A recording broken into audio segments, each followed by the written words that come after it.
Good afternoon and welcome to our first Lunch and Learn on Zoom at Cooper City. I'm Joe Napoli, I'm your city manager. I know a lot of you, but there's also a lot of our residents that unfortunately haven't had the opportunity to meet. But I really do want to thank those who are participating for spending part of your day with us today. And we developed this idea in an effort to provide a forum where our city can engage in a discussion with our residents, our homeowners, our business owners, and all of our city stakeholders. So I know this is the first one. Hopefully this will be beneficial and you'll spread the word for our future events. And here's a look at how we want to spend the hour today. I'm going to talk a little about how you can connect with the city. I'd like to go over the American Rescue Plan and some of the projects that we have going on that I know will benefit our community.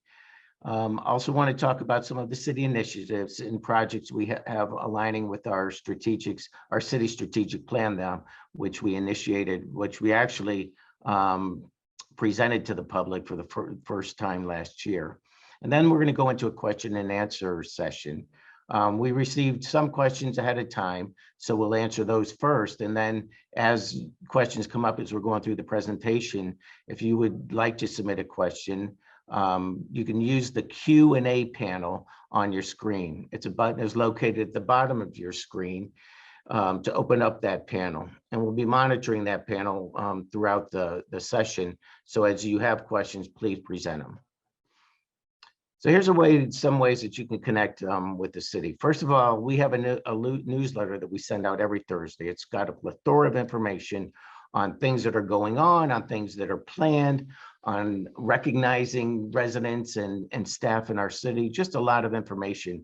And we've been instituting this for about a year and a half now. It gets better every week, and our residents, at least the feedback we've been receiving from our residents, it's been very beneficial. If you haven't done so, please sign up. There's a QR code on your screen right now that you can sign up within seconds.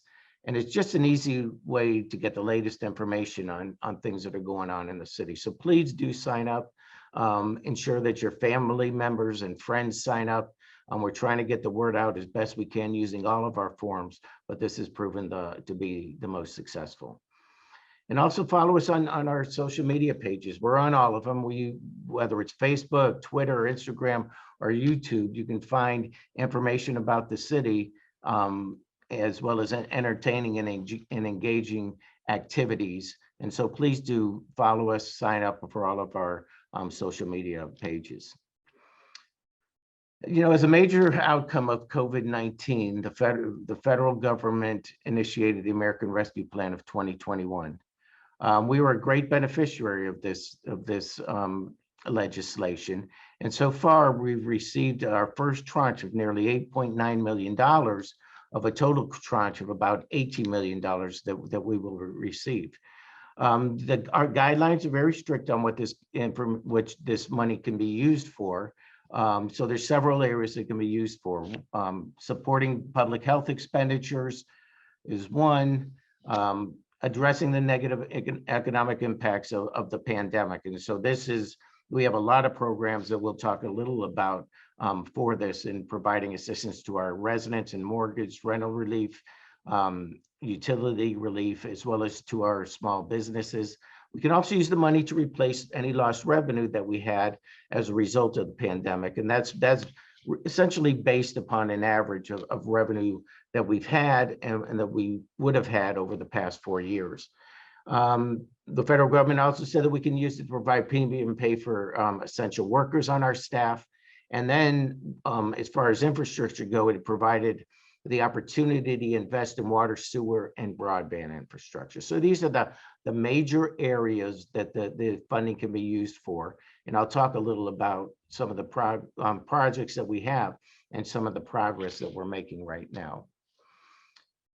One of the big initiatives that we have, and I think a lot of you will be seeing the results of the fruit of this in the very near future, is that we're establishing a real-time crime center that has received the city commission approval. This is, I believe it's about a little over $2 million that we're investing in, I'm sorry, about $1.5 million that we're investing in this. And this is a series of cameras and devices that will feed into a real-time crime center that will be located at our police department, so that we can be monitoring all of the major intersections in our city, as well as our parks and recreation areas. And even we have a program where businesses can become part of this. So we're going to have an opportunity 24/7, 365 to be monitoring a large part of the city for any insidious activities that may be occurring. Also, a lot of attention on our community pool. We're using ARPA funds to resurface this pool and do a lot of other improvements to it. And this will bring the pool up to the standards of the Florida Building Code and the Department of Health. That's been going on for a couple months now, and we hope to have, or we expect to have that project completed by the end of June.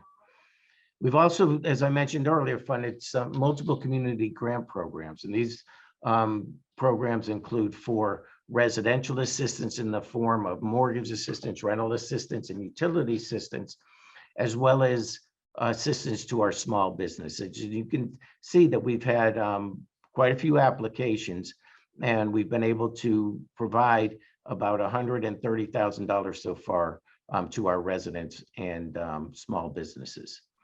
We're also concentrating on improving our parks, and one park that needs some serious drainage work is Bill Lips Park, and we're using ARPA funds to improve the drainage at Bill Lips Park. We've also got some other initiatives that are underway. One will be electronic permitting. Right now, although you are allowed to, or you are able to do some permitting, at least initiating permitting online. With electronic permitting, there will be no need to come to City Hall with your plans. You'll be able to upload and submit plans and signatures all online, and all of the reviews will be done simultaneously at City Hall. You'll be able to see the status of your permits at any time throughout the process, and all the feedback will be done electronically. So this has significantly enhanced the permitting process for the city. We're also going to be using ARPA funds to purchase new fire apparatus. I think many of you know that we're in that process. We're taking this very serious and making sure, our commission is making sure that we purchase the right set of a fire apparatus that will carry the city forward well into the future. So we're spending a lot of time researching and studying the alternatives from the different vendors that we have, and we hope to get this submitted to the commission in the June-July timeframe for final approval to purchase that apparatus. Also, the HVAC, the air conditioning system at our police station and our emergency operation needs significant upgrading, and we're using ARPA funds to do that. And then we're also putting Wi-Fi in our sports complexes and our dog parks. And we're also focused on ways how we can support the city's tax base by becoming more business friendly, and I'll talk about that a little later. Okay, so let's talk a little about our strategic plan and initiatives that we've got that we're undertaking to implement our strategic plan. As you may know, last year the City Commission approved our first ever city strategic plan, and the plan has 4 strategic priorities. And one of the priorities is financially sustaining someplace special. And this is really, how are we going to continue maintaining the outstanding quality of life that our residents expect in the future, and make sure that we have the revenue to do that. So there's a few initiatives that we have underway. And one of those is that right now the City Commission is considering an ordinance that would increase the city's required reserves to make sure that we do have reserves in the future and are able to apply those, whether it's in an emergency or for projects that the City Commission would want to endeavor to benefit our residents. And we're also focusing, as I mentioned earlier, on ways to responsibly support the city's tax base by becoming more business friendly, and to increase perhaps our revenue from our commercial sector. And to that effect, we've instituted 16 city ordinances that have been reviewed, amended, and approved by the commission over the last year and a half to help our businesses cut through red tape. The next priority that we have in the strategic plan is proactive public safety. And this is when we had several forums to receive our residents' input into the strategic plan. We had a survey, we had sessions with all of our stakeholders to include the business residents. We had all of our advisory boards that we have within the city, our teen council, our elderly population. We had several stakeholder forums. We also had 3 citywide forums, and we also had an opportunity for people to comment online. But one of the most common areas that that our residents want to focus on is obviously public safety. And through this, we've had several initiatives to improve upon an already excellent public safety statute that we have. As I mentioned earlier, we are implementing a real-time crime center through our fund. We're also adding a technology deputy and a traffic deputy at on our BSO staff. We're also, as I mentioned earlier, we're exploring options for the purpose of fire apparatus that will best suit the needs of the city. And we're about to bring that to commission for a recommendation on purchase. We're also addressing traffic issues in and around our schools. That was one of the major areas that we found during our stakeholder engagements with the community, is that the congestion and the safety issues around our schools due to traffic. So we're working very hard to address those issues. We've already have some initiatives in place, and we have a trial one, for instance, at Cooper City Elementary School that we're hoping will reduce the congestion, but most importantly, improve the safety during the pickup and drop-off times of our schools. And finally, we have received funding from the state to conduct a citywide traffic analysis where we will look at a holistic picture of the city and where we need to improve our traffic calming devices, our traffic calming, and how we can improve the infrastructure to address many of the traffic issues that we have throughout the city. Another area that the strategic plan focuses on is a strong sense of place. And some of the projects that we have geared toward this priority, as I mentioned, the community pool, making sure that the community pool is up to the standards it needs to be, and that our residents can enjoy that well into the future. We expect that to be completed, as I mentioned earlier, later on this month. We also carried out a business expo and job fairs that saw 70 businesses and organizations come together, and we'll continue to do that into the future. And then also we're looking into options to improve the connectivity to our parks and recreational spaces, as well as city facilities, by walking, bicycling, and other means less than cars of connecting our city. So we're looking into that as well. And another priority is citywide revitalization. That's the 4th priority in our strategic plan. Again, this was born out of input from the input we received from our residents. Our city commission, as many of you have commented on to us and approved of and have seen results, is our city commission has aggressively funded the early phases of a major undertaking to beautify the landscaping, our green spaces, and common areas throughout the city. Our code enforcement team has been very aggressive because they received direction to both educate and enforce and inform our residents about our city code of ordinances. The goal here, of course, is to improve the physical appearance of our cities. But the first phase of that is making sure that all our residents, businesses, and stakeholders are aware of our code of ordinance, and then making sure that they uphold the standards in our code of ordinances. And of course, we've also taken steps to rejuvenate our commercial centers and improve the appearance and make sure that our commercial centers are adhering to our code of ordinances. Not only will this make a more pleasant feeling as our residents visit our business, but also we feel that it'll probably attract a wider array of businesses to our cities. So the strategic priority of citywide revitalization actually leads into the question, one of the questions that we had, well, actually the only question that we had received prior to today's session. And so that's how we would, and so that what we'll do now is kick off our Q&A session.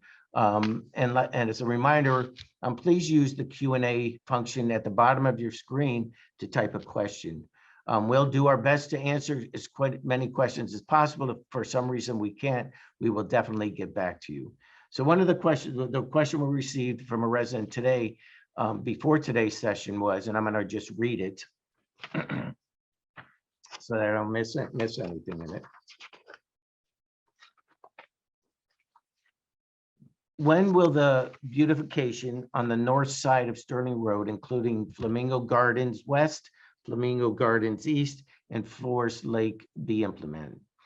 So I'm going to answer that in broad terms, and then I believe there's a specific question behind that. First of all, right now there's no time set when beautification will be completed across the city. We're putting a plan together. We have significant funding this year. We're putting a plan together that we will present to the commission, but this will be a citywide beautification so that we have common themes for common landscaping, common motifs throughout the city.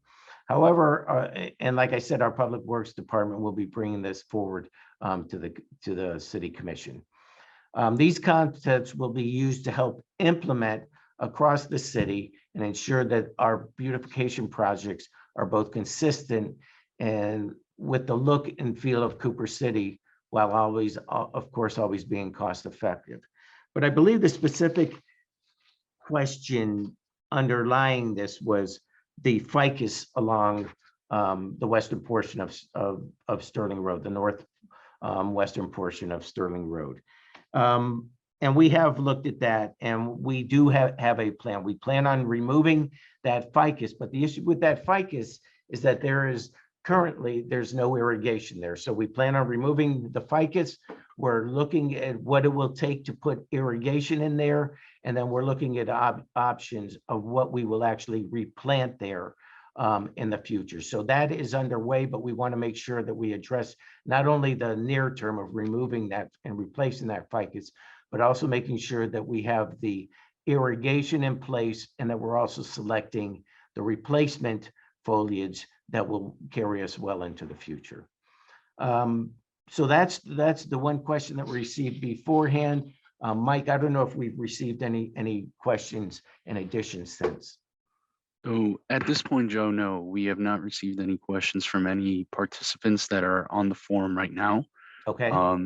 But I thought we could provide a question that definitely had come up during the last city commission meeting, and definitely there was discussion about it, and that was the ordinance that there were a lot of residents that asked questions whether they were going to have the responsibility to have to repair sidewalks. Sure. And I thought it'd be helpful during this forum to reiterate that again, no action was taken on that, and that as of right now, what should residents know about what happened during that last commission meeting? Yeah, I think that, yeah, absolutely. That at the end of the day, and the bottom line is that residents will not be responsible for that. They currently aren't. They're currently responsible for just maintaining maintenance in the form of keeping the sidewalk clean, pressure cleaned, and free of debris. But as far as the maintenance from root intrusion and structural damage, that will remain with the city's responsibility. So there is really no change to that. The city will continue to be responsible for the structural maintenance of the sidewalks. I think that was brought forward because currently we have to, even though we're maintaining, we have to go to each resident so that we're not responsible for any other damage that may be required. That's just an administrative issue that we were I think one of the commissioners was trying to avoid us having to do, but there is no question that we will continue to be the responsible for maintaining the structural portions of the sidewalks. Anything else, Mike? No, Joe, at this point, still no other questions have been asked within the Q&A panel. Okay. But in terms of different discussions and different things that residents had brought up, Mhm. you know, I know that we know that during several commission meetings, there's been questions as well as the Forest Lake Dog Park, and I Yep. thought there might be an opportunity to provide an update as of the last time, the progress that's going on there, and investigating on, if there is another location, what the progress is on the Forest Lake Dog Park. Okay, certainly. And we've heard both sides of the issues at the Forest Lake Dog Park. And I think our commission consensus is that it would be best to move that dog park to another location. It just doesn't seem like that we can resolve it under the current status quo. So our commission has asked us to look at possibilities of relocating that dog park. We've looked, and we'll be briefing this to the commission at an upcoming meeting, but we've looked at several locations. Unfortunately, well, actually, just about all of those locations belong to another entity, whether it's a county or one of our HOAs. We've engaged in conversations with those entities, and that'll really determine if those potential places remain an option. So we're going to have more information as we engage in those conversations with the entities that own those dog parks, but we are actively looking at good locations, potentially very good locations, to relocate the dog park from Forest Lake. Of course, I just want to add on to that. Now, of course, that will not be done overnight. We have to go through this process on identifying potential locations. Then we have to assess what the resources would be to relocate that, what any type of infrastructure needs to be done at the potentially new dog parks, whether that's landscaping, whether that's bringing in fill, whether that's physical infrastructures to make sure that the dog park can be maintained there for the long term. And of course, we'll need fencing. So we're going to have to, number one, identify a potential location, and then number two, identify the resources on what it will take to relocate it, and then identify where those resources will come from. So this is not an overnight solution. This will take a little while to do all of that. And we just ask for our residents' patience as we go through this process. Thank you, Joe. At this point, still no questions coming in through the Q&A panel. Okay. We do have one participant on the forum. However, Okay. at this point, no questions. So what we can do is just in an opportunity to see if anyone does submit anything. I figured, Joe, we could actually give a little heads up to residents and stakeholders on what's coming up here on the calendar. Okay. No, absolutely. So June 18th, we'll have our Father's Day event. We have an Eat to the Beat scheduled for, well, the Father's Day event will be actually a fishing derby, father-son fishing derby on June 18th. That'll be at the Pool and Tennis Center. So please come and support that. I know that's always been a fun event, and look forward to it again this year. We've got our next Eat to the Beat on July 8th. I know those are very popular with our residents in our community. And I know that even people from outside the community come join us. So looking forward to that on July 8th. And then our BSO, the Cooper City District, they'll be facilitating another Chip a Pet on July 23rd. Now you can also go to our website, and we have a calendar of events throughout the shown throughout the year. It's both things going on at City Hall, but more importantly, events going on throughout the city that are city hosted. And you can go to our website at coopercity.gov/calendar, and you'll be able to see our calendar of events. Mike, if we don't have any questions, I do want to certainly thank those that took the time today. I really ask that you spread the word to your fellow residents. We've thought that this forum would be very useful, because oftentimes what we're finding is that information is put out on some of the social media sites throughout the city that really is not accurate. And we definitely want to make sure that our residents always have the most accurate information about what's going on in the city. And there's really no place better to get it than just asking us directly and getting the feedback directly from us. And we'll always provide you what information we have. And if we don't have the information, we'll certainly research it and get back to you. But I really encourage you to try to take advantage of these forums that we have just to keep the residents informed. Mike has been a tremendous help to our city in improving our communications. We try to get as much information and accurate information out as we can on a weekly basis through our newsletter, but throughout the week, we have several postings on what's going on in the city on all of our social media platforms, our website, Twitter, Facebook, Instagram, YouTube. I know that Facebook is very popular in the city, so we try to keep everybody informed on that platform as well. So please take advantage of this and all of our other communication means to stay informed about what's going on in the city, and equally important to answer any questions or doubts that you may have. Please come to us first if you have questions, and we'll definitely be able to either answer your question or, like I said earlier, get back to you on the most accurate information that we have. So thanks everybody for joining today. Look forward to increasing the participation in the future, and please spread the word on this. Thank you very much. Joe, just before we do leave, I just wanted to add that another forum that residents and stakeholders can take part in is, of course, city commission meetings. Yes, They're absolutely. generally held twice a month on the second and fourth Tuesday of the month. So that's obviously, is right, Joe, a good place. If you have a concern, questions, that is an opportunity to bring that directly to the elected officials yourself, as well as anyone as far as city staff and directorial positions as well. Absolutely. And I know our city commission, they encourage people to attend city commission meetings. They love it when they have engagement from the residents, and particularly to be able to hear from the residents.